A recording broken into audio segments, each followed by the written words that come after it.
ब्रह्मा विष्णु महेश अजर अमर नहीं है। इनका भी आविर्भाव अर्थात जन्म तथा तिरोभाव अर्थात मृत्यु होती है। प्रमाण के लिए देखिए देवी भागवत महापुराण। ब्रह्मा, मैं, विष्णु और शिव यह तुम्हारी प्रभाव से जन्मवान है। तो हम तो जन्मवान है, हमारा तो जन्म होता है और मरते हैं, नित्य नहीं है, हम अविनाशी नहीं है। फिर इंद्रादि दूसरे देवता नित्य किस प्रकार हो सकते हैं? कृपया अवश्य सुनिए जगत गुरु तत्वदर्शी संत रामपाल जी महाराज के अमृत वचन।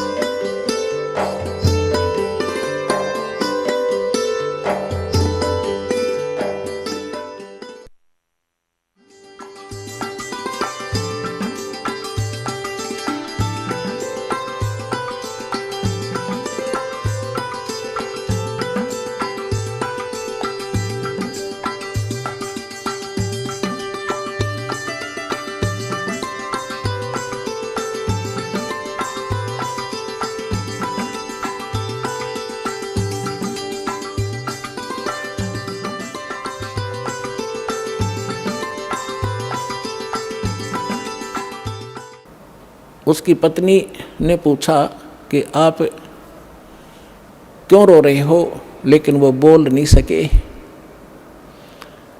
क्योंकि जब मन भर आता है आवाज़ निकलती नहीं, तो सच्चे दिल के अंदर जब रोना आता है। अब आमनी देवी उनकी धर्मपत्नी ने पूछा, जी कैसे जल्दी आ गया आप? तो आपने तो बहुत समय लगाना था, 2 ढाई 3 महीने का टूर प्रोग्राम था आपका। वो बोल नहीं रहा, अंदर जाके अपने कमरे में मकान में ऐसे मुंदे मुंह गिर गया और ऐसे रोए जैसे बच्चों की माँ बाप दोनों मर जाते हैं, बुरी तरह तरफ कर रोते हैं। आमनी ने सोचा, अपने मन में विचार किया कि हो सकता है मैं कंजूस हूँ थोड़ी सी, ये दान धर्म घना करा करता है और मैं इसको टोका टाकी कर देती थी कि हिसाब का धर्म हुआ करता है, अब ज़्यादा मत लुटाओ खजाना, बच्चे भी पालने हैं।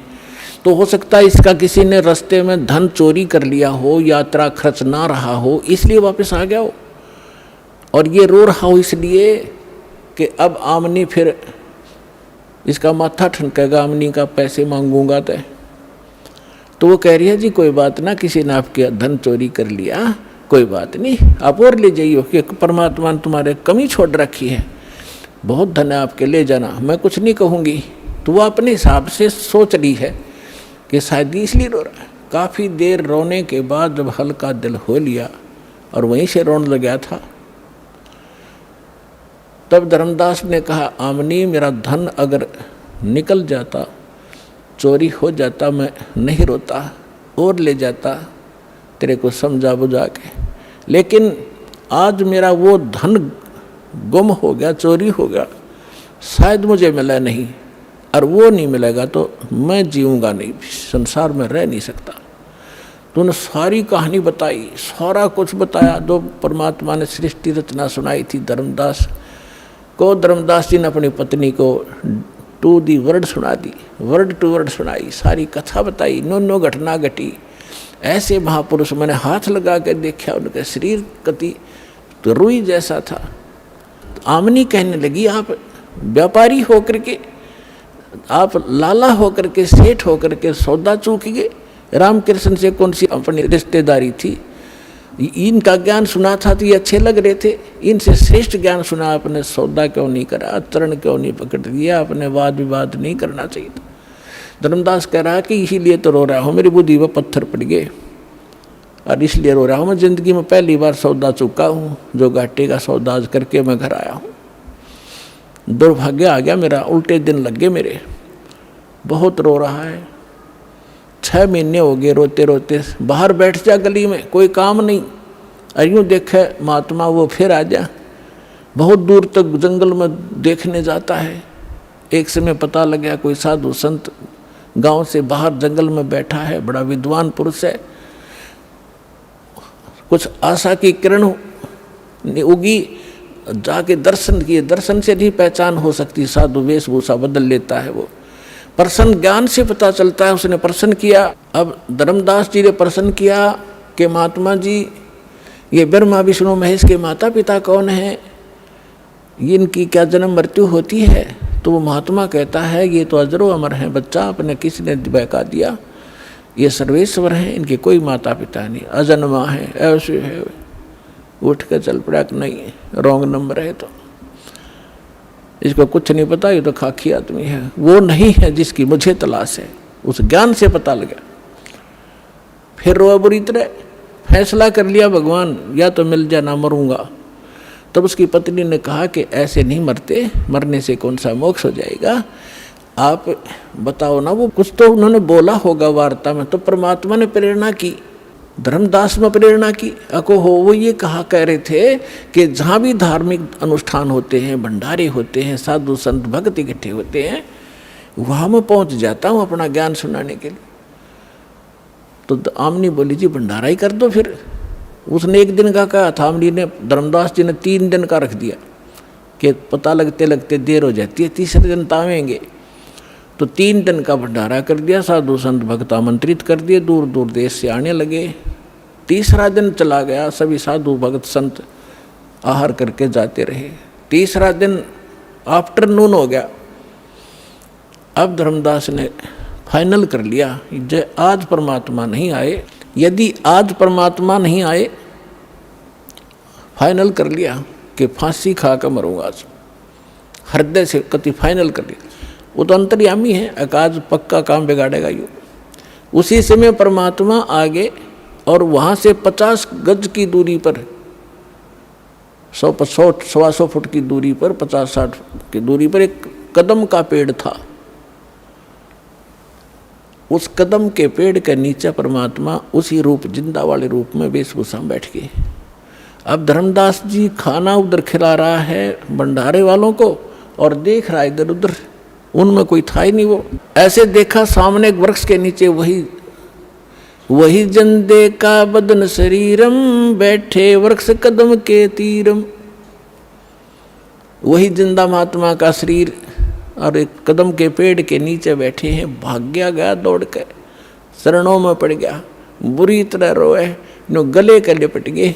ए भगवान इब का ना छोड़ कर जाना अपने दास को, अब के ना छोड़ना भगवान, जो कहोगे मैं सारी मानूंगा। तो परमात्मा बोले ठीक है, मैं इसलिए आया हूँ कि तेरे को ज्ञान समझाऊंगा, ऐसे कर इन सबको फारिग कर दे जितने भी ये नकली बैठे हैं संत साधु। वो परमात्मा ने इसलिए कहा कि अगर मैं इनके सामने चर्चा करूंगा, मैं एक बताने वाला, ये 10 भरमाने वाले जो कहे झूठ बोल रहे, ये कहाँ से लिया ज्ञान फलाना, तो इस आत्मा को ये समझन नहीं देंगे। इसलिए उनको सबको फारिग करा। और धर्मदास अपने परमात्मा को लेकर घर में प्रवेश किया, अपनी पत्नी से कहा कि आजा, मिल गया भगवान मुझे, ये है मेरा धन जो खो गया था आज मिल गया। कहने का भाव ये लंबा ना करे दास, कि उन्होंने दोनों ने उपदेश लिया। आमनी ने कहा भगवान आपने, ये आपका भगत बहुत नरम आत्मा का था, यदि मैं इसको सांत्वना ना देती तो ये पहले मर जाता, इतना दुख नहीं देना था अपने बच्चे को, ये तो मर जाता। तब परमात्मा ने कहा कि बेटा इसको मैंने लोहे जैसा ताव दिया, जैसे लोहा गर्म कर दिया जाता है तो लोहार उसका दुश्मन नहीं होता, या सुनार सोने को गर्म करता है, इसलिए कि जो चाहो आभूषण बनाऊंगा। और ये पहले काल का एजेंट बन रहा था, मेरी एक नहीं सुना था, सारी बात सच्ची मान लेता और फिर मुकर जाता था। तो बेटा अब इसका लोहा गर्म कराया है मैंने, 6 महीने तक इसको तड़फा के, अब मैं जो कहूँगा ये सारी स्वीकार करेगा, इसलिए ये ताव दिया था। अब ये सारी बात सुनेगा, मैं साथ था इसका, मरने थोड़ा देना था इसको। तो फिर दोनों ने उपदेश लिया। फिर क्या हुआ, धर्मदास ने रट लगा दी, भगवान मुझे वो लोग दिखा दो, वो लोग दिखा दो। परमात्मा बोले अरे मैं जो कह रहा हूँ वह मान ले, देख लेगा जब भी वही बात है, मुझे विश्वास कर, मैं झूठ नहीं बोल रहा। कि नहीं वो स्थान दिखा दो, वो भगवान कैसा है। परमात्मा ने खुद कह भी दिया कि मैं परमात्मा हूँ, मैं सारी सृष्टि का रचनहार हूँ, लेकिन ना जची। तो परमात्मा ने कहा ठीक है दिखाऊंगा, कभी समय आने दे। एक दिन परमात्मा आए और उनको ले करके सतलोक गए, शरीर वहीं रहा। ऊपर जाकर दिखा के वहाँ जाकर जो नीचे से साधु परमात्मा जिंदा रूप में थे सामने वही तख्त पर बैठे दिखाई दिए और उनका शरीर बहुत तेजों में था। वहाँ की और वहाँ की सारी सृष्टि देखी। वहाँ से ही स्त्री और पुरुष गांव के गांव बसे हुए हैं, बहुत सुंदर महल हैं, बड़े सुंदर शरीर हैं उनके और सुंदर आभूषण पहनते हैं, बड़ा प्यार से रहते हैं। तब धर्मदास ने कहा भगवान मुझे यही रख लो। हे परमात्मा आप तो सचमुच मतलब मूर्ख हूँ, आप स्वयं मालिक हो। हे भगवान मुझसे गलती हुई, माफ़ करो, मुझे यहीं रख लो। परमात्मा बोले नहीं, आपको वापस जाना पड़ेगा, आप भक्तिहीन हो चुके हो। मैं ऐसा मंत्र सतनाम दूंगा 2 अक्षर का और फिर सार नाम दूंगा, इनकी साधना से 2 में विधि बताऊंगा, शीघ्र धनी हो जाओगे और फिर यहाँ जाना बच्चा। फिर मेरा गवाह बना, आपके भाई बहनों को बता कि सचमुच वास्तविकता क्या है। तो वापस भेजा। 3 दिन बीत गए इसी कारण में। 3 दिन तक सब रिश्तेदार इकट्ठे हो गए कि धर्मदास कोमा में गया, पागल हो गया, बेहोश हो गया, जादू जंत्र करनिया महात्मा इनके घर पर आता था। अब जो ही तीसरे दिन होश में आया, सारे आसपास बैठे। यदि वो आसपास ना बैठे होते तो वो इन्हों सोचता स्वप्न होगा, और वो देखा तो सचमुच तो मर चुका, यूं न तो मरा मान लिया, लेकिन श्वास चल रहे थे, अचेत थे। तब धर्मदास को विश्वास हुआ और परमात्मा ने बताया कि मैं काशी में आया हुआ हूँ, बनारस में, वहाँ धानक रूप में रहता हूँ, जुल्हे का काम करता हूँ। अब यह तसल्ली हो नहीं कि वो भगवान यहाँ रह रहा होगा। तो जितने भी सब रिश्तेदार थे वो तो खुशी मनाई, भाई धर्मदास जीवित हो गया, चोखा धन्य है भगवान। फिर वहाँ पहुँचा, जाकर बनारस में देखा भगवान सामने, ओए होए वही बैठे जो के चरणा में पड़ गए। पहले प्रथम मंत्र दिया था, फिर सतनाम दिया, धीरे सार नाम देकर फिर कसम दिला दी, धर्मदास मेरी लाख दुहाई, ये सार मूल ज्ञान जो मैं तुझे बता रहा हूँ अभी कहीं बताना नहीं, और ना ये सतनाम देना किसी को, ना सार नाम देना, नहीं तो धर्मदास तेरी मेरी लाख दुहाई, सार नाम की दबार न जाई, मूल ज्ञान बार जो पढ़ी, बिजली पीढ़ी हंसनी तरही। और ये सार नाम को तब तक छुपाई जब लग 12 पंथ ना मिट जाई। कलयुग बीतता 5500 पाचा, जब मेरा वचन होगा साचा। चौथा युग जब कलयुग आई तब हम अपना अंश पठाई और फिर हम पूरे विश्व को पार करेंगे। धर्मदास ये छुपा के रखना। तो वो समय भी आ गया है बच्चों। अब आपको कुछ भक्तों के अनुभव सुनाएंगे। पुण्यात्माओं इस अमर कथा में अरुचि ना करना है। असंख्यों युगों के बाद तुम्हारा बिल्ली के भागों छीका टूटा है, ये इसको छक छक कर खा लो और कल्याण करा लो। आप सुनिएगा वो अनुभव। नमस्कार सर। सत साई भगत जी। क्या शुभ नाम है जी आप जी का? मेरा नाम खेताराम दास है भगत जी। सर कहाँ से आए आप? मैं बाड़मेर राजस्थान से आया हूँ। सर क्या काम करते हैं आप? मैं पाली में अकाउंटेंट का काम करता हूँ, प्राइवेट फैक्ट्रियों में। सर परम संत सतगुरु रामपाल जी महाराज की शरण माने से पहले आप कौन सी भक्ति करते थे?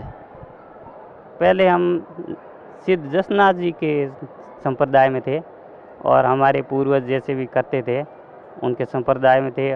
और मैं जैसे भी 6 साल से समझने लगा तो एक खेत बाड़ को हम मानते थे, तो उनके भी वो जैसे जर्दा है, बीड़ी है और उनके नारियल चढ़ाने जाते थे।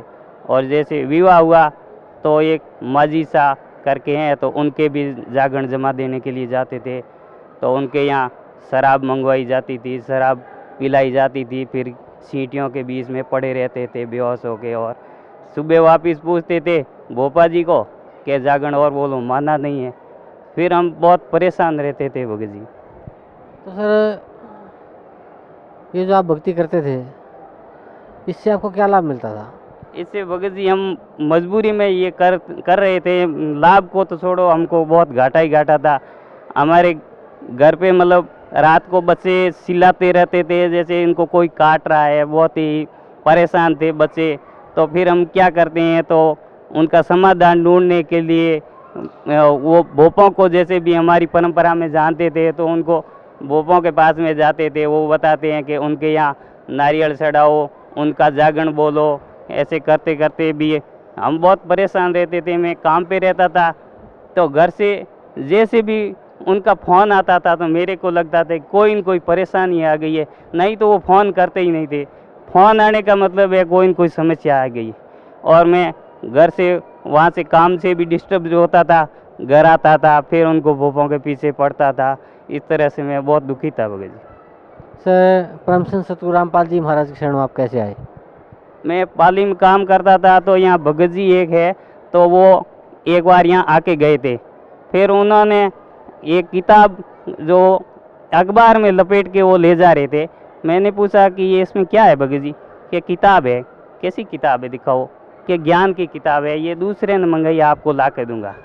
और मेरे को परमात्मा की दया से ये ज्ञान की किताबें मैं शुरू से ही पढ़ता था भगत जी। उसके अंदर मेरे को ये मालिक की दया है कि उस जो भी ज्ञान की किताब मिल जाती थी, जैसे जसनाथ संप्रदाय में है, तो उनके यहाँ भी जो भी किताबें मिलती थी 400-500 की जो भी वो किताबें मिलती थी, वो मेरे एक बक्सा भरा पड़ा था। मेरा पूरी जो भी किताबें वो पढ़ता ही रहता था।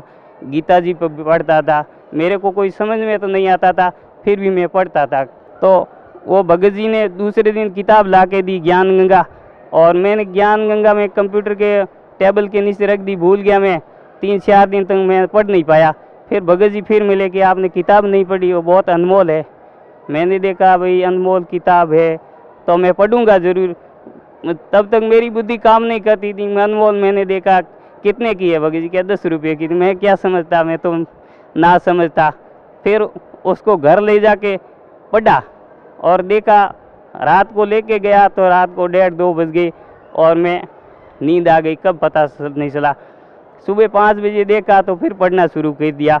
और ऐसे करके मैंने 2 दिन में किताब देखी। और फिर वो उन भगत जी के पास में गया वापस। उन्होंने पूछा कि भगत जी किताब पढ़ी? हाँ मैं कि पढ़ी है। क्या आपको कुछ विश्वास आया? मैंने कहा भगत जी या तो विश्वास करो मत या पूरा करो। और तो क्या ठीक है भगत जी, आपको मैं कुछ इन सत्संग सुना दूंगा, मेमोरी में भर के दूंगा। फिर मेरे को सत्संगें दी और उसके बाद में 3-4 दिन बाद में कहा कि सत्संग चलोगे? मैं क्या चलूँगा। मैं वैसे भी मेरे को 1.5-2 महीने में गांव जाता था, तो मैंने सोचा गांव नहीं जाके इन भगत जी के साथ में चल के आ जाता हूं। और मैं यहाँ आ गया।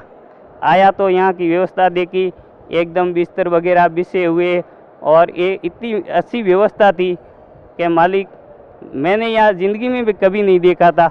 उसके बाद में मैं सुबह उठा तो यह देखता हूँ कि ये कबीर साहब और गरीबदास जी महाराज, इनको मैंने कहीं न कहीं देखा है। और ये मेरे को बहुत मैंने याद करने की कोशिश करी, पर मैंने कहा इस जन्म में तो मैं कभी आया ही नहीं हूँ, ये मालिक की रज़ा है। उसके बाद में मैंने कहा कि मेरे को गुरुजी के दर्शन करने हैं, कि गुरुजी सुबह 10 बजे आएंगे। आप सुबह मेरे को नियम बताए और मेरे को कहा कि नाम उपदेश ले लो। मैंने नाम उपदेश ले लिए और फिर गुरुजी के सत्संग हुआ। तो सत्संग में मेरे को इतना पूरा समझ में नहीं आया, कुछ कुछ समझ में आया। और फिर जैसे ही गुरुजी ने आशीर्वाद दिया, फिर मैंने उनको बता दिया, भगत जी के साथ में थे, कि अब ज्ञान समझ में अब आएगा। और वास्तव में मेरे को एक एक पॉइंट इतना समझ में आया और गुरुजी के शरण में हूँ आज तो। सर जैसे पहले आप जो भी भक्ति करते थे उससे आपको कोई लाभ नहीं मिला, आपके घर में वह शांति थी और आपको भी मानसिक शांति थी कि जैसे ही कोई फ़ोन बता तो आप सोचते आपके घर से आ गया कोई और कोई बुरा समाचार होगा। फिर आप परम संत सतगुरु रामपाल जी महाराज की शरण में आए, तो जो भक्ति सतगुरु रामपाल जी महाराज ने आपको दी है, उस भक्ति से आपको क्या लाभ मिला? उस भक्ति से जैसे मैं तो अपने कल्याण के लिए नाम लेके काम पे वापस चला गया, तो वहाँ से घर से कोई फ़ोन नहीं आता था। तो मैं फ़ोन करता था कि फ़ोन नहीं आ रहा है, क्या बात है, कभी कोई तकलीफ़ तो ज़्यादा नहीं है। फ़ोन करता कि हमारे को कुछ भी नहीं है, सब सुख शांति है। फिर फ़ोन करता कि हमारे सब सुख शांति है। मैंने कहा ये मालिक की रज़ा है। और एकदम आज दिन तक उनके कोई भी माता भी नहीं दूंगा, इतनी सुख शांति होगी घर में। और मालिक की दया से मैं वापस यहाँ 3 दिन सत्संग सुना और 2 दिन आने जाने में लगे और 5वें दिन वापस गया तो वहाँ मुनीम जी है, उन्होंने कहा कि भाई आपकी तबीयत कैसी है। मैंने कहा अभी मेरी तबीयत रेडी है, कोई तकलीफ़ नहीं है। क्या आप परसों कह के गए थे कि मेरी तबीयत ख़राब है, 2 दिन बाद में आऊँगा। मैंने कहा अभी मैं तो 5 दिन से सत्संग में जाके आ रहा हूँ, 2 दिन कौन आया? क्यों? वो कहे यार क्यों मजाक करते हैं? मैंने कहा ये मजाक नहीं है, ये हकीकत है। मजाक आप याद करो। क्या मैं बिल्कुल याद कर रहा हूँ, आपको याद नहीं है? फिर मैंने भगत जी को बताया कि मालिक परमात्मा ही काल के जाल से छुट्टी दिलवाते हैं। सर, भक्त समाज को क्या संदेश देना चाहते हैं आप? भगत समाज को यही संदेश देना चाहते हैं कि ये अपने शास्त्रों के अनुसार भक्ति है और परमात्मा खुद आए हुए हैं। और अब जैसे भी मैं भटक रहा था और दुखी भी था, यहाँ आके सब सुख शांति मिली है और सतलोक का रास्ता भी मालिक ने बताया है। और यहाँ से पूरे जगत का कल्याण करने के लिए परमात्मा आए हुए हैं। अगर इनके शरण में आएंगे तो आप इतना सुख पाएंगे कि कभी सपने में भी सोच नहीं सकते थे। और नहीं तो ऐसे ही भटक रहे हैं और दुख पा रहे हैं, उनसे कोई आना जाना नहीं है। इसलिए सभी भगत आत्माओं से मेरी प्रार्थना है कि सतलोक आश्रम बरवाड़ा, जिला हिसार, हरियाणा में आएँ और नाम उपदेश लें और अपना कल्याण करवाएं। धन्यवाद आपका, बहुत बहुत। परमपिता परमात्मा पूर्ण ब्रह्म सारी सृष्टि के रचनहार कबीर परमेश्वर जी की असीम रजा से आप सभी पुण्यात्माएं परमात्मा की अमर कथा सुनने के लिए उपस्थित हुए। पुण्यात्माओं, सौभाग्य आपका, आपको ऐसे समय में मनुष्य जीवन प्राप्त है जो समय बहुत ही मुश्किल से सुलभ होता है। आप जी अभी अध्यात्म मार्ग से परिचित नहीं हैं। आपके शुभ संस्कार आपको यहाँ लाए हैं। अब धीरे धीरे आप इस ज्ञान से परिचित होते जाओगे। आप उस गए हुए समय को बहुत पछताओगे। सारा जीवन हमारे पूर्वज दादे परदादे इस रोजी रोटी के लिए ही पचकर मर गए। अंत में सभी कुल के कुल नाश हो गए और आज वो ना जाने किस प्राणी के शरीर में आज वो कष्ट उठा रहे होंगे। और यही स्पीड हमने पकड़ रखी थी, यही क्रियाएं हम कर रहे थे जब तक हमें ये ज्ञान नहीं हुआ था कि मनुष्य जीवन का एक वेरी इम्पोर्टेंट वर्क और है। और जो वेरी इम्पोर्टेंट काम था, घना जरूरी कार्य था मनुष्य जीवन का, उसको तो हम एक एक्स्ट्रा सा काम मान रखा था। 6 महीने में कभी चले गए अपने इष्ट धाम में, कोई त्यौहार आया उस दिन कोई प्रसाद बना लिया और खा लिया, कभी थोड़ी बहुत कोई आरती मंत्र जैसे भी प्राप्त थे कर लिए। ये न तो कोई भक्ति थी, क्योंकि शास्त्र विरुद्ध होने से वो भक्ति भी नहीं थी, और न ही हमारी विशेष रुचि थी। आत्मा परमात्मा के बिना तड़पती रहती है, इसलिए वो कभी अंगड़ाई लेती थी तो काल ने ये 36 जाल बना रखे हैं। कोई तीर्थ बना दिया, किधर मंदिर बनवा दिया, कहीं पर ये नकली संत बैठा दिए हुआ बाई बकने वाले, तो हम वहाँ जाकर अपनी आत्मा को संतोष दिलाते थे कि हमने मत्था टेक लिया, 5:15 का प्रसाद बांट दिया और नाम ले लिया गुरुजी से, हमारा कल्याण हो ही जाएगा। ऐसा नहीं था। ये सब काल की भूल भुलैयाँ और हमारे अध्यात्म अज्ञान का ही परिणाम था। तो यहाँ आने से आपको सबसे पहले अध्यात्म ज्ञान से परिचित कराया जाता है। इसके साथ साथ आप पर आने वाले सभी संकटों का भी निवारण परमात्मा करेगा, क्योंकि आप उसके बच्चे हो। आप उसके बेटा बेटी हो। यदि पिताजी समर्थ है, सक्षम है, और बेटा या बेटी किसी कारण से भी गलती कर देते हैं, उनको कोई हानि हो रही है, तो अक्षति पूर्ति पिता तुरंत कर देता है। यदि वो पुत्र और पुत्री भविष्य में माता पिता के अनुकूल चलना का वायदा करें। इसी प्रकार हम बिगड़ गए हैं, अपने परमात्मा पिता से विमुख हो गए थे, और इस काल के जाल में फंस के हम अनेकों कष्ट उठा रहे हैं। जिसमें हम परमात्मा के पुनः समर्पित हो जाएंगे, वो हमें फिर सभी सुख देगा, उस पिता की तरह जो अपनी संतान को देता ही है। तो आपके ऊपर एक विशेष रहम किया है दाता ने, ऐसे समय में मानुष जीवन दिया, और फिर पिछले शुभ संस्कार आपके यहाँ प्रेरित करके लाए हैं। यहाँ पर कोई भी पुण्यात्मा भले ही कोई किसी रोग के कारण आया है, कोई अन्य संकट निवारण के लिए ही यहाँ पहुँचा है, उसके लिए वो दुख, वो कष्ट, वो संकट एक वरदान सिद्ध होगा, यदि वो इस मार्ग पर ढंग से समझकर टिका रहा तो। क्योंकि कोई भी ऐसी वस्तु नहीं होती जो तुरंत कर दी जावे। एक संकट आपका आशीर्वाद से निवारण कर भी दिया और आप संतुष्ट हो गए और चले गए, फिर आए नहीं, वो तो एक का दुख दूर हुआ। आपके जीवन में ना जाने कितने संकट और आने शेष हैं, और यहाँ आते रहोगे तो उन सभी का निवारण सहज में होता रहेगा। आपको पता भी नहीं चलेगा कि कोई आपत्ति हमारे पर आनी थी, उसको परमात्मा पहले ही दूर कर देगा।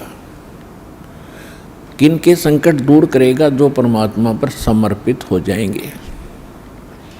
समर्पित हमने कैसे होना है? जैसे पति भरता स्त्री अपने पति के अतिरिक्त किसी अन्य पुरुष में कभी भी पति वाला भाव नहीं करती, तो उसका पति उससे विशेष प्रेम करता है, विशेष उसका ध्यान रखता है। तो हम अपने पति से, अपने मालिक से, अपने स्वामी पूर्ण परमात्मा कबीर देव से हम दूर हो चुके हैं।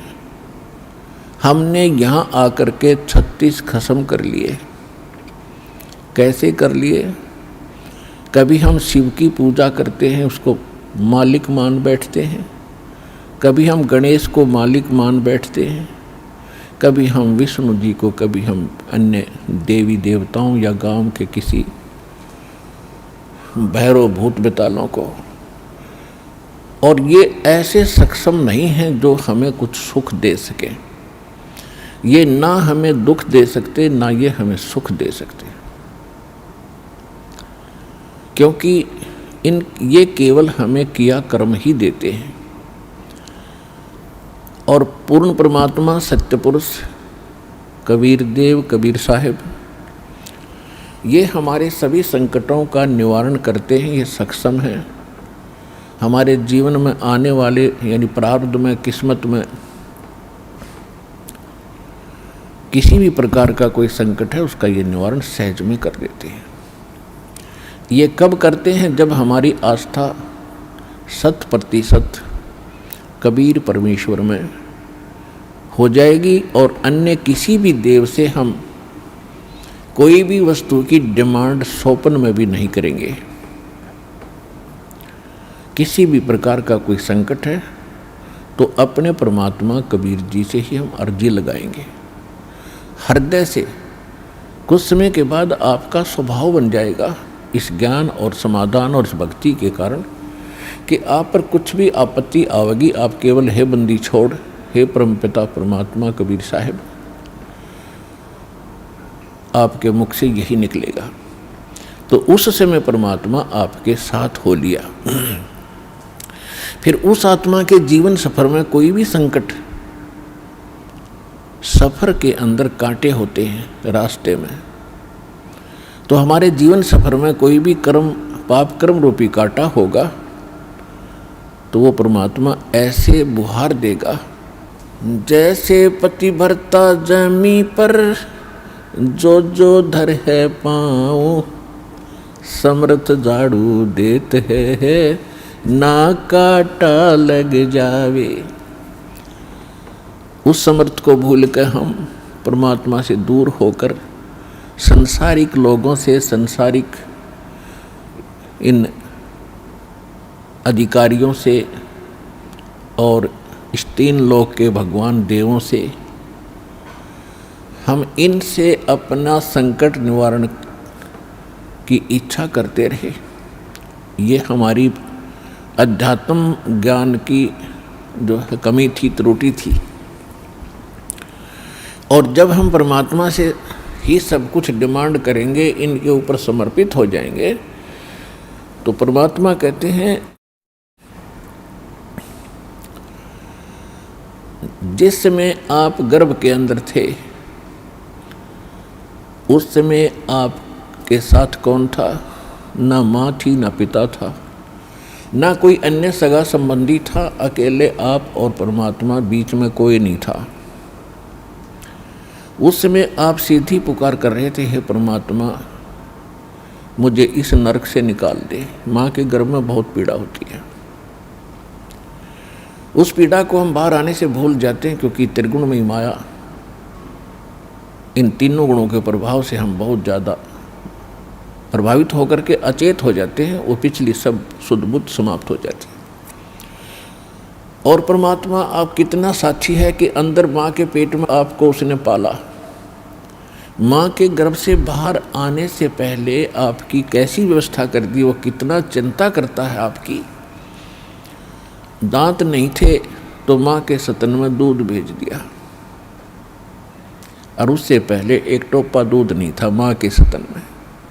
जो परमात्मा इतना भविष्य की आपकी चिंता करता है, और बाहर आकर के आप स्वयं इतने इंटेलिजेंट बन गए, चतुर बन जाते हो, धनी बनने के लिए, अपनी सुरक्षा करने के लिए, अपने को सुखी बनाने के लिए लोगों को लूटते हो, रिश्वत लेते हो, चोरी करते हो, डाके मारते हो। आप भगवान के विधान को भूल गए, आपको याद नहीं है। जो परमात्मा आपकी इतनी केयर टेक करता है, इतनी देखभाल पहले से चिंतित है, तो अब कौन सा वो दूर है आपसे। आपको केवल प्रारब्ध तो मिलेगा ही मिलेगा जो आपकी किस्मत में लिखा है। उसको तो उसको भी मिलेगा जो भक्ति नहीं करते। लेकिन भक्ति करने का उद्देश्य मूल यही होता है आत्म कल्याण हो, और इस जीवन में हमारा कोई पाप कर्म हो, कोई कष्ट आना हो, उसका भी निवारण हो। तो उसका निवारण तो एक ही से हो सकता है, उस परम पिता परमात्मा पूर्ण ब्रह्म से। अन्य भगवान, अन्य ये देव वो संकट निवारण नहीं कर सकते। पाप के हमारे किस्मत में लिखे हुए कर्म को वो नहीं समाप्त कर सकते, वो भोगना ही पड़ता है। केवल कबीर देव, कबीर साहब, ये हमारे इन पाप का नाश कर सकता है, हमारे जीवन को सुखी कर सकता है। तो क्या बताते हैं, उस समर्थ की रीझ छुपाई, अब कुल कुटुंब से राता, गर्भ के अंदर बचन भरे थे, कहाँ गई वो बात। अब देखो परमात्मा फिर आकर हमें सचेत करते हैं, क्योंकि काल ने तो हमारे ऊपर पर्दा डाल दिया, बुद्धि पर पत्थर गेर दिए। माँ के गर्भ से बाहर आते ही हम सब कुछ भूल गए, नए सिरे से पढ़ाई जाती है। ये तेरा चाचा, ये तेरी चाची, ये तेरी माँ, ये तेरे पिता, मामा, ये बुआ, और कै ख गड़े, ये नए सिरे से पढ़ाई जाते हैं। हम इतने जो है अचेत हो जाते हैं, और परमात्मा फिर आकर हमें फिर नए सिरे से याद दिलाते हैं कि उस समर्थ की रीझ छुपाई। उस समर्थ ने आपके ऊपर प्रसन्न होकर के आपकी प्रार्थना सुनी। रीझ माने खुश होकर के आप पर जो रहम किया, वो रीझ आपके ऊपर प्रसन्न हुए, उस समर्थ की रीझ छुपाई, वो भूल गया तो उस मालिक के उस रहम को। अब कुल कुटुंब तय राता, अब भूल गया ये तेरा बेटा या कोठी या कार ये मेरा, ऐसे वैसे सारा दिन इसी भूल भुलैया में जीवन नाश कर रहा है। और गर्भ के अंदर वचन भरे थे, कहाँ गई वो बात। अब परमात्मा याद दिलाते हैं, अब कहाँ गई वो तेरी बात। जब यूँ कहा था माँ के पेट में कि हे परमात्मा एक बार मुझे बाहर निकाल दे, कभी भी गलती नहीं करूँगा, आपकी याद गणी रखूँगा और आप पर पूरा विश्वास करूँगा। निर्वाह के लिए कार्य करते समय भी आपकी याद कभी नहीं भूलूँगा। और अब हम क्या करते हैं, केवल संसारिक इन कार्यों में सारा जीवन लगाते हैं। भगवान की याद तो कभी कोई चर्चा करता तभी आती है, ना तो स्वप्न में भी ना आती है हमारे को। तो उसके लिए क्या बताते हैं कि वो परमात्मा जब आपको माँ के गर्भ में भी सुरक्षित रखता है, आपके बाहर आने से पहले आपके आहार के लिए माँ के स्तन में दूध भेजता है, तो आगे आने वाले जीवन में जो तूने जैसा किया है उसमें क्या वो कमी करेगा। तो इस आधार से भी हमने उन बुराइयों से हट जाना चाहिए जो हम स्वयं धनी बनना चाहते हैं। चोर मिलावट करके, झूठ बोल के, चोरी करके हम इस तरह जो धनी बनना चाहते हैं, रिश्वत लेके, तो ये हमारी भूल है। ये पैसा ऐसे एकत्रित किया हुआ आपके पास नहीं रहेगा। परमात्मा आप पर रहम करेगा और उसकी भक्ति सत्य करोगे तो जो प्रारब्ध है वो तो आपका मिलेगा, लेकिन उस प्रारब्ध के अंदर जो कांटे हैं कर्म के वो नहीं दुख देंगे। और फिर प्रारब्ध से अधिक भी देगा, क्योंकि परमात्मा के पास वो समर्थ है, वो उनके पास एक वीटो पावर है, वो केवल कबीर साहब के पास है। जैसी आपकी श्रद्धा और लगन देखेगा, विश्वास और दृढ़ता देखेंगे, तो आपको किस्मत से अधिक भी देंगे, अच्छा भी देंगे, और आपके पाप रूपी कर्मों के कांटों को भी वो पहले ही निकाल देंगे। आप तक तो आने भी नहीं देंगे। वो जब आप पर समर्पित हो जाओगे उनके ऊपर कैसे समर्पित होंगे, और फिर वो कैसे करेगा। जो पति भरता पति से राती, आन पुरुष नहीं भावे, बस पी हर में सुरत प्रीतम में, ऐसे जान लगावे। कि जैसे पतिव्रता अपने पति से ही लीन रहती है, आन पुरुष अन्य पुरुष नहीं भावे, उसके मन में स्वप्न में भी नहीं आता अन्य पुरुष के प्रति कोई भी कुविचार। और यदि वो लड़की अपने माँ के चली जाती है तो भी अपने पति की शुद्ध, वो मुख से नहीं बोलती लेकिन अंदर से वो नहीं भूल पाती।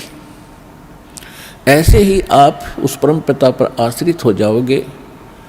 कहीं पर भी आप काम कर रहे होगे, किसी भी फील्ड में, चाहे दुकान, मजदूरी, किसानी या नौकरी, तो आप उसी लड़की की तरह उस पर अपने पति यानी कबीर भगवान को, परमात्मा को, उस मंत्रों को, उसके रहम को आप कभी भूल नहीं पाओगे। तो उस समय आपका नाता उस परम पिता से जुड़ चुका है। यदि आप पल पल पर भूल जाते हो, याद नहीं रहती है भगवान की मेहर, तो अभी आपकी समर्पण भाव में कोई कमी है, जिस कारण से भगवान ने आपको दृढ़ता से नहीं पकड़ा है।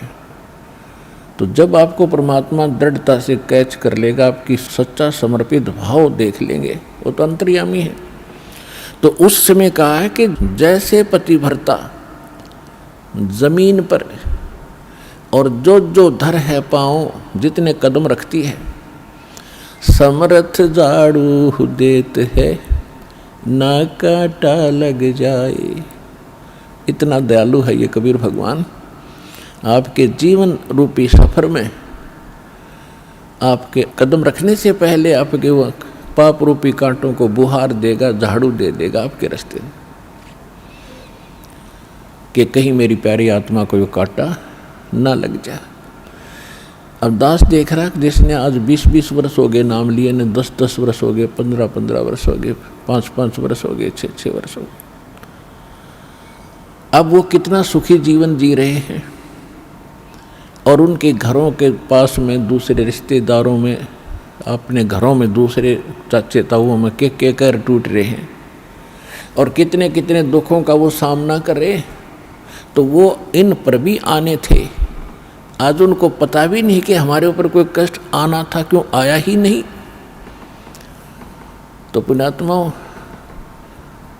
आज उन भक्तों से पूछकर देखना आप, क्योंकि आपको यहाँ इकट्ठा इसलिए किया जाता है, आपसे पहले लगे हुए बच्चे भाई बहन आपके भी यहाँ आते हैं, और वो आपको अपना अनुभव सुनाते हैं कि हम ऐसे दुखी थे, और जिस दिन से दीक्षा ली है, मालिक की शरण ग्रहण की है, हम पर कोई संकट नहीं आया। आपको दृढ़ता मिलती है, आपको विश्वास होता है, और वो सत्य होती है। जब एक आम आदमी जिसको आप जानते नहीं, वो आपको जानता नहीं, बता रहा, तो सच्चाई होती है। तो इसलिए फिर आप और डगमग होने से बच जाते हो। इसलिए आप जी को यहाँ बुलाया जाता है। और जो प्रसंग चल रहा है कि परमात्मा ने जो आपको, जब आप भगवान से जुड़ जाते हो तो आपको परमात्मा अपने कोटे से लाभ देना शुरू करेगा, और फिर आपको ऐसी विधि साधनाएं, शास्त्र अनुकूल भक्ति विधि बताई जाती है जो आपने फिर अपने पैरों पर खड़ा होना पड़ेगा। जैसे सरकार क्या करती है कि किसी व्यक्ति को रोजगार प्राप्त नहीं है, उसको लोन देती है, और उसमें कुछ सब्सिडी भी देती है कि भी 80% सब्सिडी है, 1 लाख रुपया दे दिया, अपना गुजारा कर और धंधा शुरू कर दे, और फिर आप केवल 20,000 ही वापस लौटा देना, 80 माफ़ कर दिए। तो कितना सहयोग मिल गया उसको। लेकिन उसने अपना तन मन धन से फिर भविष्य में अपने पैरों पर खड़ा होना पड़ेगा, बार बार सब्सिडी मिलेगी नहीं। इसी प्रकार यहाँ आने वाले को परमात्मा अपने कोटे से राहत देनी शुरू करता है, और फिर विधि बताता कि ये कमाई कर और अपने पैरों पर खड़ा हो जाए, भाग्य भक्ति तू कर, ऐसे दान धर्म कर, फिर तेरा गुजारा यानी तेरी भक्ति कमाई बढ़िया हो जाएगी, तेरा अच्छा काम चलेगा, तभी सफलता होगी।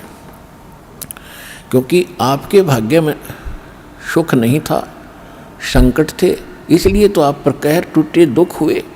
अब यहाँ आओगे आपको सुख मिलेगा, गारंटेड मिलेगा, आपकी आयु भी बढ़ाई जाएगी। परमात्मा कबीर साहब सक्षम है। लेकिन आप हृदय से चाहोगे, ऊपरले मन से आओगे तो उतना ही लाभ मिलेगा। आप हृदय से चाहोगे और समर्पित हो जाओगे परमात्मा से अतिरिक्त, इस कबीर साहब से अतिरिक्त कोई और इष्ट में आप स्वप्न में भी ध्यान नहीं लगाओगे, तब ये परमात्मा आपका हाथ पकड़ेगा। और समर्थ जब हाथ पकड़ लेता वो छोड़ता नहीं। तो इसलिए आप जी यहाँ आने से पहले इस ज्ञान को समझें और हमारे मूल उद्देश्य को समझें कि हम क्या बताना चाहते हैं। हम केवल यहाँ संकट निवारण और रोग निवारण के लिए नहीं बैठा दास, ये तो एक्स्ट्रा देते हैं आपको, ये तो आपको रूंगे में देते हैं, रूंगे में, ये सौदे में नहीं हमारे में। हमारे सौदे में तो केवल जन्म और मरण के इस कहर को समाप्त करने का ये हमारा उद्देश्य है। कोटि जन्म तन भर मत होगे, कुछ ना हाथ लगा रे, कुकर सुकर खरबया बोरे, कौवा हंस बुगारे। कोटि जन्म तू राजा की न्या, मिटी न मन की आशा, भिक्षुक होके दर दर घूम्या, ये मिला न निर्गुण रासा। इंद्र कुबेर ईश की पदवी, ब्रह्मा वरुण धर्मराया, विष्णुनाथ के पुर को जाके तो फिर भी वापस आया। असंग जन्म तन मरता होगे, जीवित क्यों न मरे रे। 12 दर मद महल मठ बोरे, बहुर न दे धरे रे। दोजक भिष्ट सभी तैं देखे, राजपाट के रसिया। 3 लोक से तरपत नहीं, ये मन भोगी खसिया। सतगुरु मिले तो इच्छा मिटे, पद मिल पदे समाना। चल हंसा उस लोक पठाऊं, जो आदि अमर अस्थान। 4 मुक्ति जहाँ चंपी करती, माया होरी दासी। दास गरीब अभय पद पर से, वो मिले राम अविनाशी। हमारा ये सौदा है, हम ये सौदा दे रहे हैं, हम ये सौदा बेच रहे हैं। कोटि जन्म तो भ्रमत हो गए, और कुछ नहीं हाथ लगा रहे। एक करोड़पति व्यक्ति अपने हेलीकॉप्टर से आ रहा था, दुर्घटनाग्रस्त हो गया। उससे हेलीकॉप्टर से 1 मिनट में मृत्यु होगी, क्योंकि शास्त्र अनुकूल विधि साधना उनके पास थी नहीं। पिछला पुण्य समाप्त हुआ, संस्कार जीवन था वो समाप्त हुआ। वो जोड़ा जाड़ा धन यहाँ छोड़ के चला गया भाई, पल्ला जाड़ के। और अब क्या बनेगा? फिर पीछे तू पशुआ की जय, गद्दा बैल बनाई। ये 56 भोग कहाँ मन भोरे, की तकुरडी चरने जाई। ओए हाय, पुण्यात्माओं कलेजा फट जा मानस का, जब थोड़ी सी होश हो तो। और शोधि आवेगी, ज्ञान आएगा, अकल आवेगी इस ज्ञान के सुनते। और ये ज्ञान सतगुरु दे सकता, पृथ्वी पर कोई दे नहीं सकता। और सतगुरु वर्तमान में इस दास के अतिरिक्त 21 ब्रह्मांड में नहीं है।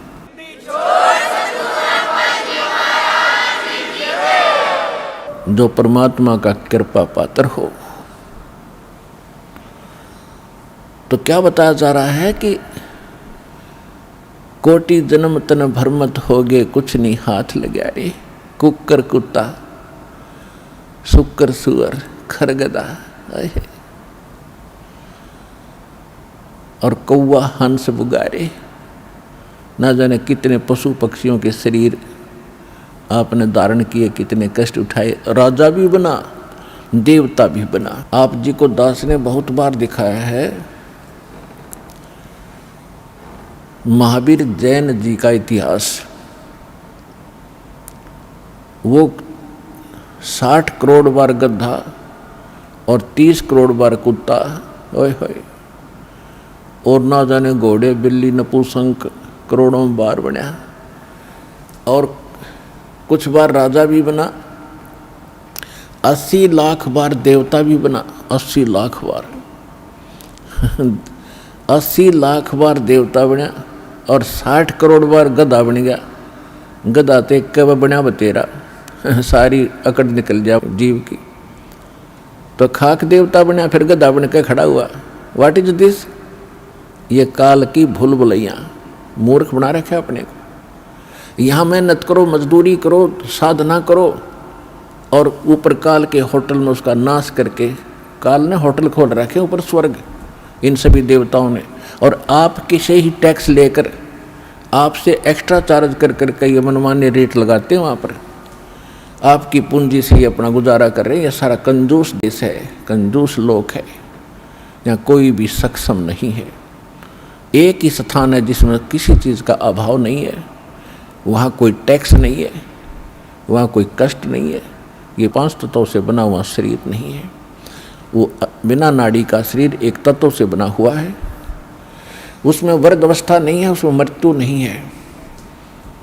वहाँ सारे भरे भंडार हैं। अब जैसे आप यहाँ आते हो, सतलोक आश्रम बरवाला, जिला हिसार हरियाणा में, आप यहाँ सारा दिन देखते हो कैसे आपका टाइम जाता है। सत्संग होता है 2 समय, बाकी सत्संग होता है 4 घंटे 5 घंटे और बाकी 19 घंटे आप 6 घंटे सो भी लेते हो। बाकी समय कितना जाता है आपको पता भी नहीं चलता, कब रात हुई कब सुबह हुआ।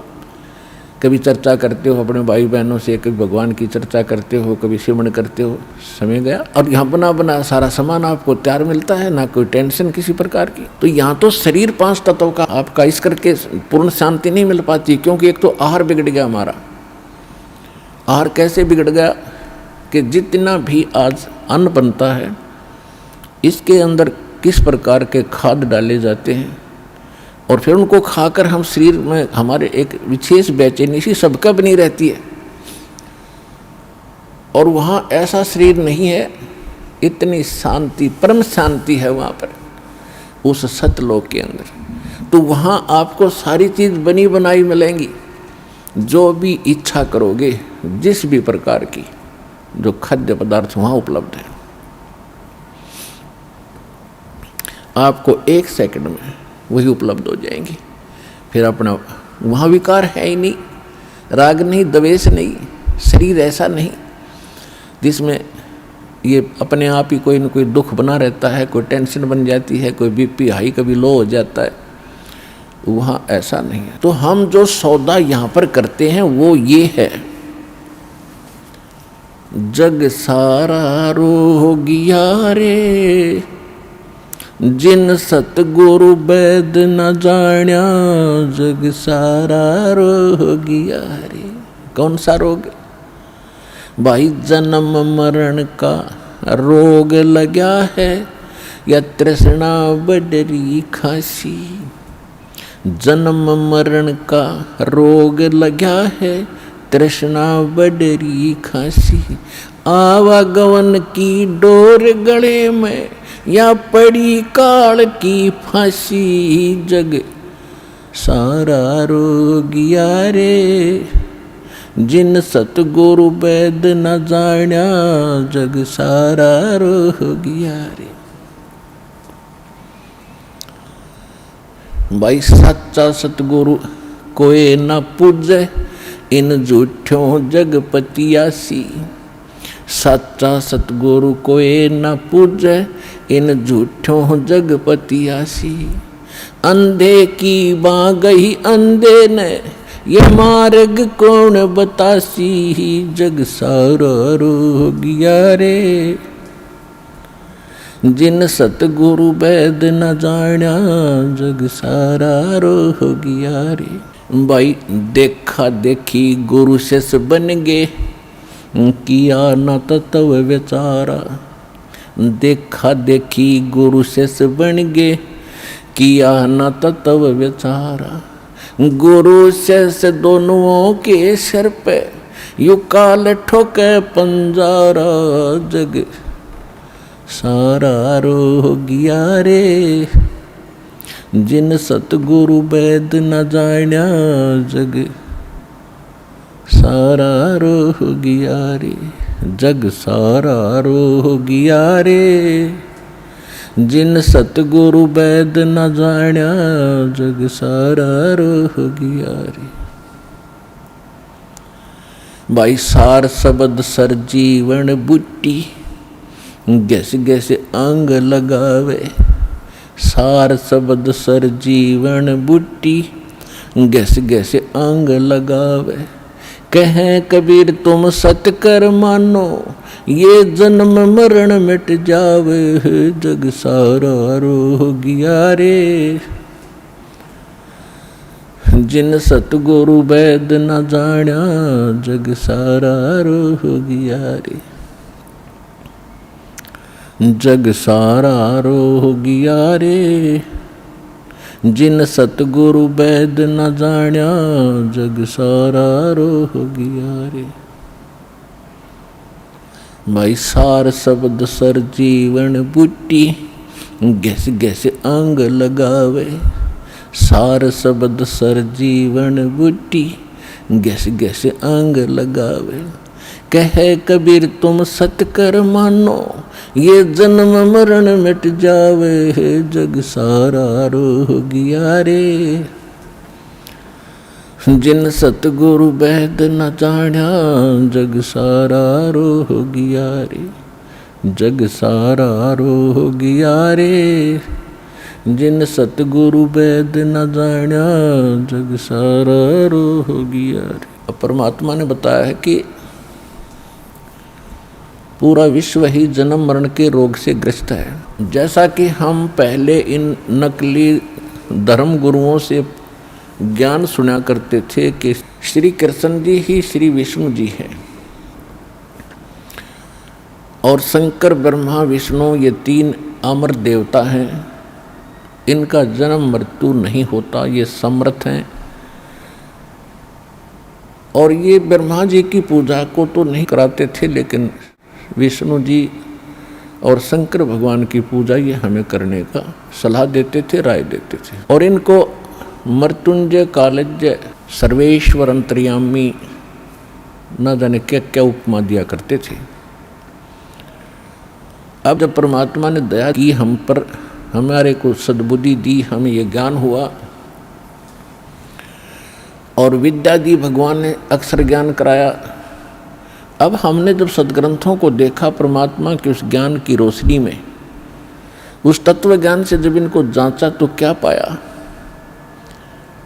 ये कहते थे श्री कृष्ण जी ने श्रीमद् भगवद गीता का ज्ञान अर्जुन को सुनाया, तो इससे भी भिन्न पाई वास्तविकता ये थी कि श्री कृष्ण के शरीर में युग काल बोल रहा था।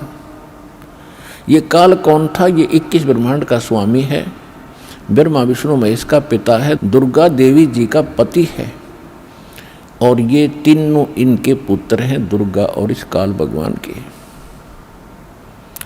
फिर यदि हम ये माने कि श्री कृष्ण जी गीता का ज्ञान बोल रहे थे और श्री कृष्ण जी इज विष्णु, श्री कृष्ण जी विष्णु है ये इनके शब्दों में, तो वो श्रीमद् भगवद गीता अध्याय नंबर 2 के श्लोक 12 में, गीता अध्याय नंबर 4 के श्लोक 5 और 9 में, गीता अध्याय नंबर 10 के श्लोक नंबर 2 में खुद कहता है अर्जुन तेरे मेरे बहुत जन्म हो लिए, आगे भी होते रहेंगे, तो नहीं जानता मैं जानता हूँ।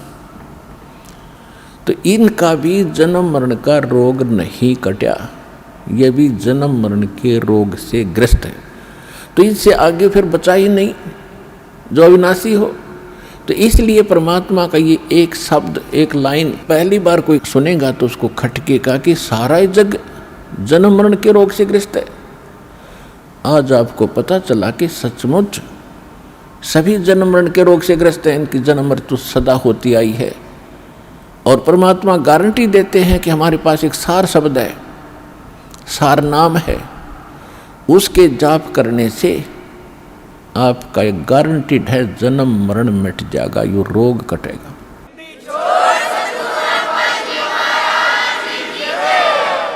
ये जड़ी, ये औषधि, ये सरजीवन बूटी अभी तक प्राप्त नहीं थी, और जिन महापुरुषों को मालिक ने प्राप्त कराई उनसे वचनबद्ध कर दिया था कि अभी इसको नहीं बताना, नहीं तो काल के दूत भी यही ज्ञान और यही भक्ति बताएंगे, और इनके द्वारा दिए गए ये मंत्र, ये जड़ी काम करेगी नहीं, क्योंकि अधिकारी नहीं है।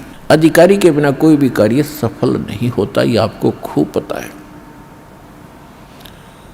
तो परमात्मा कहते हैं कि धर्मदास मेरी लाख दुहाई, और ये सार नाम, सार शब्द कहीं बाहर ना जाए। सार शब्द बाहर जो पढ़ी, बिचली पीढ़ी हंस नी तरही। इस सार शब्द को तब तक छुपाई जब तक 12 पंथ मिट जाए। ये कलयुग बीते 5500 पांचा, तब ये मेरा वचन होगा सच्चा। क्या कि चौथा युग जब कलयुग आई, तब हम अपना अंश पठाई, और काल फंद छूटे नर लोई, सकल सृष्टि परवानी कोई। ये वचन कहे थे भगवान ने। तो धर्मदास जी से परमात्मा कहते हैं ये जो मैं आज बोल रहा हूँ कि मैंने काल से कहा था कि कलयुग में मैं अपना एक दास भेजूंगा, अपना वेरी इंपॉर्टेंट हंस भेजूंगा, अंश भेजूंगा, और सारी सृष्टि नाम लेगी, सबके ये काल के फंद टूटेंगे, और ये मेरा वचन कब सच्चा नजर आएगा? जब तक वो समय नहीं आएगा तब तक तो मेरी इस वाणी को कोई समझेगा नहीं, किसी का विश्वास नहीं होगा कि सारा एक का भक्ति करेगा, एक का भगवान की। तो परमात्मा ने निर्णय कर दिया था कलयुग बीतता 55 पाचा, जब यो वचन मेरा होगा साचा।